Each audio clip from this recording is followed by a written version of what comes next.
In part 2, we will cover how you can apply, all right, how you can apply the royal standard in your day-to-day life. The royal standard is a lifestyle that I'm encouraging all of our royals out there to embrace, all right? Okay. So, welcome back, my dear royals. Now let's continue on our teachings about choosing the African royal standard as a lifestyle. So we will cover, different aspects, in which you can apply the African royal lifestyle, okay? I love this topic. So we covered in part 1 that an African royal has to be pure and remain pure, okay? You have to detox from all the resentment, jealousy, envy, hatred, revenge, whatever. All these things that we know as sins that our people, our youth is calling low vibrational. You have to cut the tie. You have to dust off, let it all go. When you're the son or the daughter of the Most High with a crown on your head, you don't need all that. All right? You don't. So, yeah. Of course, I told you the must-have of African royals. Now let's keep in mind that the crown king is the badasses, okay? He's the most courageous. He's the most this. He's the most that. I'm sure some of you are getting a test of my tongue, a test of my, verbal punches. I told you guys, I warned you guys, I may be a pretty cute queen, but don't think that for that would make me a wimp. So now we have to, tackle how do you apply it. You have to start applying it with self, okay? An African royal is pure, so you practice on becoming pure by detoxing. An African royal is loving. In order for you to give love, you have to practice self-love, all right? You have to start working today in practicing self-love, in embracing who you are. Because when I did go deep and embrace myself as the African queen I am, I fell in love with myself all over again. So I suggest you do the same. Discover her or him. Discover that queen, that African queen who has been dormant inside of you. Wake her up. Girl, come on, it's time to wear that crown. And same thing for our Monkosies out there. Okay? So practice self-love. Practice self-respect. Practice humility. You have to be humble. All right? Because our people say when a child washes his hands and then he can eat with kings. What does it mean? When a child is humble. When a child knows his place, his humility will take him to high places. These are the ones we crown to be king and queens. The boastful one, they go and sit down somewhere and be quiet and learn to listen. Okay? You don't have to talk all the time. You don't. You really don't. Sometimes just say nothing. All right? And it's okay too. Instead of saying rubbish. So, okay, you have to practice self-love, self-respect. You have to be humble. You have to be a man or a woman of your word. Okay? Your relationship, do not, if you consider yourself an African royal out there, you can't be misrepresenting yourself. Some people, That's all they do, misrepresent themselves instead of working on becoming that person they wish they were. They lie about being these people and mislead people and, you know, trick people into situations they didn't sign up for. African royals don't conduct themselves in such manner. Your yea is yea, your nay is nay. All right? African royals respect other individuals, therefore expect that respect back. And when we feel violated and stuff, we address it.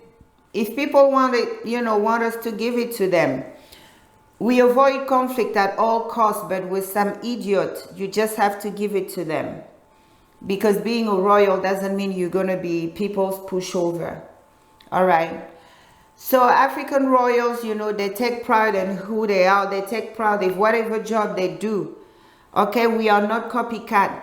We are people full of creativity. We never lack of creativity. We never lack of ideas because we have that connection with the Creator, Tata Nzambe, with Yamazulu, with Sonini Nanini.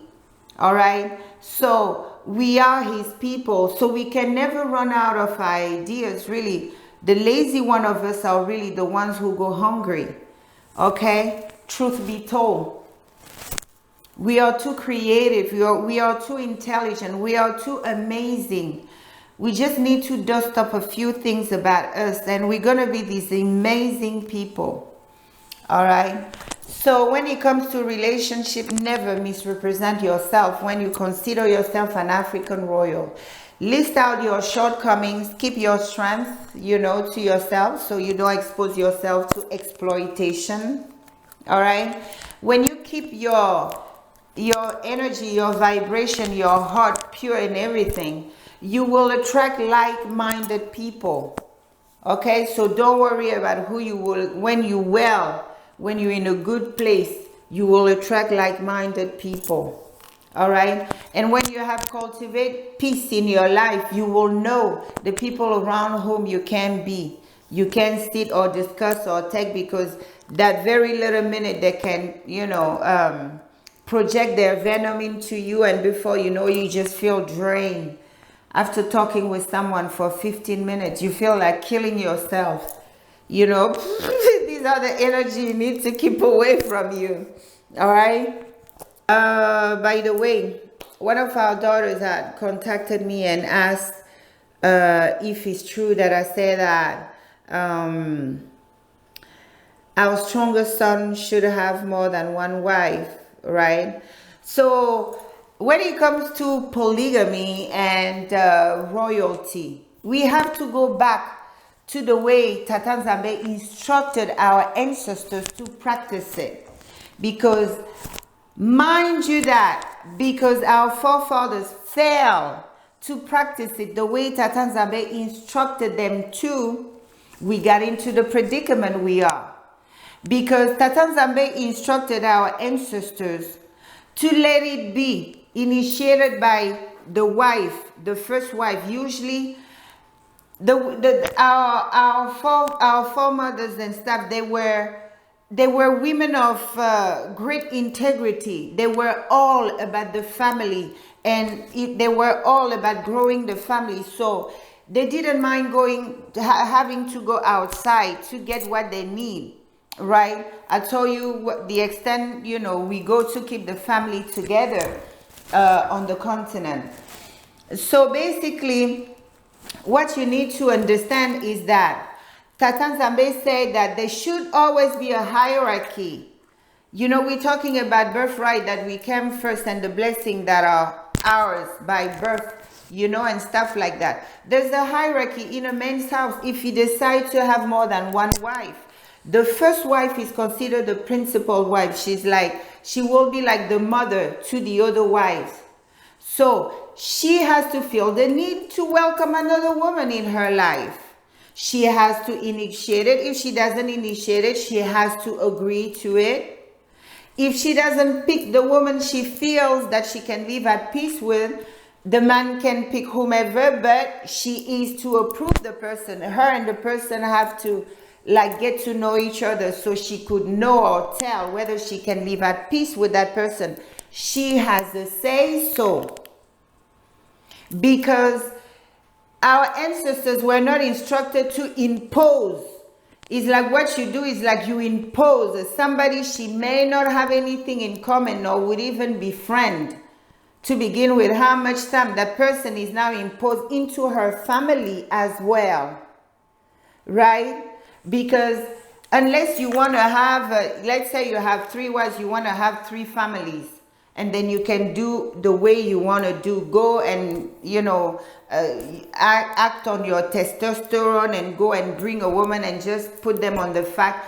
You guys will get the same thing our ancestors, the same bomb our ancestors cooked in their homes, because they realize that you can't force people who can get along, live together and live together as one and live together as a family and raise the children as one. It's impossible. That chaos, we are still sitting in it.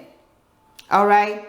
So those who had successful polygamous home, the first wife will, maybe if you guys need more kids, maybe she can't have kids, and then she is not allowed to be selfish. If she knows that there's something the family needs, she cannot provide. She's encouraged to welcome another wife. She's encouraged to introduce another wife to her husband if he likes, you know, stuff like that. And that other wife, when she comes with knowing in mind that there's somebody ahead of me. I am to respect, I am to revert as the wife mother. The third one will know that we have to revert that number one, you know, and the number one keep the peace among all of them. That's how it works. The number one will be the one even naming the children. The other wife, as sign of respect, is very common that their first daughter, they name her after the first wife, who is regarded at that point as the mom of all the wives. This is only in that atmosphere that they can live together as sister wives, that they can raise children together as brothers and sisters. All right. So, and of course, whatever you guys choose to do with that information is up to you. But even our ancestor Abraham, okay, when Tata Nzambe told them that he will bless them with a child, right? He was patient, but it wasn't happening. It took Sarah to initiate, to push her maid toward him for that to even happen. He knew better. That papa knew better. That let him not even try to bring it up, because if you want peace in your home, the castle is hers to manage, to live in. If you want to bring somebody else, she has to be part of that conversation. Okay? All right. So, now, how do you apply? So, if you're going to be an African royal and you want several wives, that's how it works. So, only a queen will understand. Only a queen will be like, man, I have a very good husband. I wish I could have more kids for him, but, you know, I cannot anymore. Let me welcome somebody else. Or, you know, you choose. You stay in control. It's your home. It's your palace. And the husband is to tell the wife that who come after that she is number one. She is the queen mother around here. And usually the queen mother, what she, just like she welcomes them, she also has the authority to dismiss them. The one that will start, you know, causing fights, causing argument. The queen mother is the queen wife is in position to send her packing, and guess what? The husband wouldn't have anything to do. So there's always an authority. There's always a hierarchy. Okay? So, yeah. So when it comes to raising royal children, okay, even when it comes to our kids, if you have done the work for yourself personally, if you have learned, you know, to be peaceful, to be loving, to be righteous, to be truthful, you know, to be humble, to be respectful, all these things, right? You know, to be pure, you will be able to teach that, to give that to our children under your care. You know, you will teach our children respect because you yourself have respect. You will respect our children. Okay? Show them respect, give them respect, and teach them respect. Give them love and teach them how to love. Teach them humility because you yourself as an African royal, you are humble. Teach them humility. All right? You have to be conscientious that our people say, you know, our children are the reward of life. Children are very precious. So we need to get well ourselves in order for us to raise healthy children. Okay? So this is what I have for, you know, being an African royal, you know, choosing the African royal standard. An African royal is someone who pushes for unity, pushes for peace. An African royal understands that walking alone, he may move faster, but if he want to move further, he needs to move as a group. An African royal understands that about life. All right? An African royal is very choosy about the people they entertain, about the people they follow. An African royal should know that in the line of the blinds, Cyclops are kings. An African royal should be able to wisely choose a leader. We need leaders, okay? Tata Nzambe didn't create us to be unruly. There's a structure everywhere you go. There's authority, there's a structure. An African royal will pick to listen, all right, to ingest the energy of someone who's royal like themselves, someone who will lift up their spirit instead of beating it down, someone who will give them hope, someone who will give them healing, someone who will, you know, make them feel better and make them feel proud of who they are. African royals are loving. They're not jealous. They're not envious. They're not all that. All right? They say that a united family eats in the same plate. We need to heal. A lot of us are loveless to the point that when you show them love, they take it as a weakness. They try to see how they can take advantage of you. And we need to correct that. Royals are loving. I know we've been through a lot, but we are amazing people. And Tata Nzambe said he will heal us. And this is the time he has decided that we should rise, we should awaken, and he will heal us. So reach out to him. A bunch of sick people, we cannot do anything. We cannot carry out any task and have a successful outcome. So it is important that we heal. Some wounds are too deep. That's why we are calling on divine assistance, divine healing. All right? So heal, my people, heal. Receive it. Receive the love from your queen and the healing from your queen. Okay?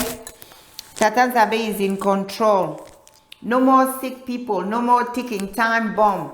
Choose, make a conscientious effort.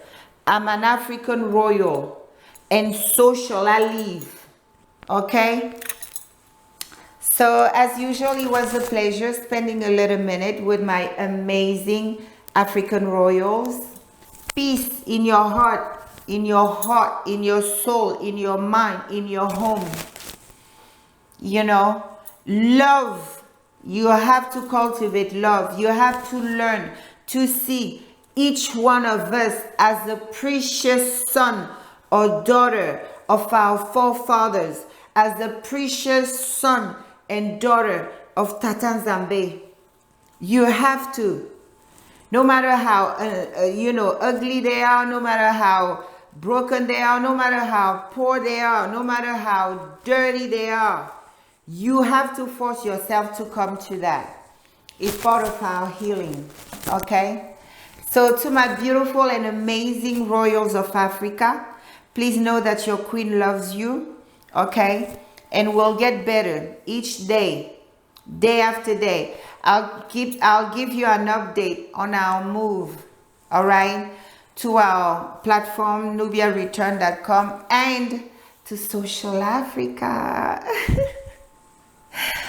So to my dear and beautiful, amazing African Royals, until next time, peace in your home, love in your heart, and unity at all time.